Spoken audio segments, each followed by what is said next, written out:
ఇలా గిన్నెలు చేత పట్టుకుని ఇంటింటికి తిరిగి భిక్షం అడుగుతున్నాడు చూడండి. నిజానికి ఈయన బిచ్చగాడు కాదు, ఆ గ్రామ సర్పంచ్. అది కూడా 12 ఏళ్లుగా. ఆ పెద్దాయన పేరు మంద వెంకటయ్య. మహబూబ్ నగర్ జిల్లా బొందలపల్లి గ్రామ సర్పంచ్ ఆయన. 1988లో మొదటిసారి సర్పంచ్ గా ఎన్నికైన వెంకటయ్య ఆ తర్వాత స్థానిక ఎన్నికలు ఆలస్యం అవ్వడంతో 2 ఏళ్ల పదవీ కాలం పొడిగించారు. ఆ తర్వాత జరిగిన ఎన్నికల్లోనూ సర్పంచ్ గా గెలిచాడు. అందరి నేతల్లా డబ్బులకి ఆశపడకుండా గ్రామాభివృద్ధికి పాటుపడ్డారాయన. ఊర్లో చెక్ డ్యాములు, సీసీ రోడ్లు వేయించారు, బోరుబావులు తవ్వించారు, రోగాలు రాకుండా మురికి కాల్వలను తవ్వించారు.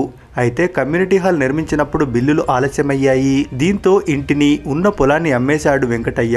పంచాయతీ కట్టడానికి స్థలం లేకపోవడంతో తన సొంత స్థలాన్ని ఇచ్చేశాడు. ఆ గ్రామంలో అభివృద్ధి జరిగింది అంటే అది వెంకటయ్య వల్లే అని చెబుతారు గ్రామస్తులు. ఇలాంటి చదువు లేకపోయినా ప్రజలకు ఎలా సేవ చేయాలో చేతల్లో చేసి చూపించాడు.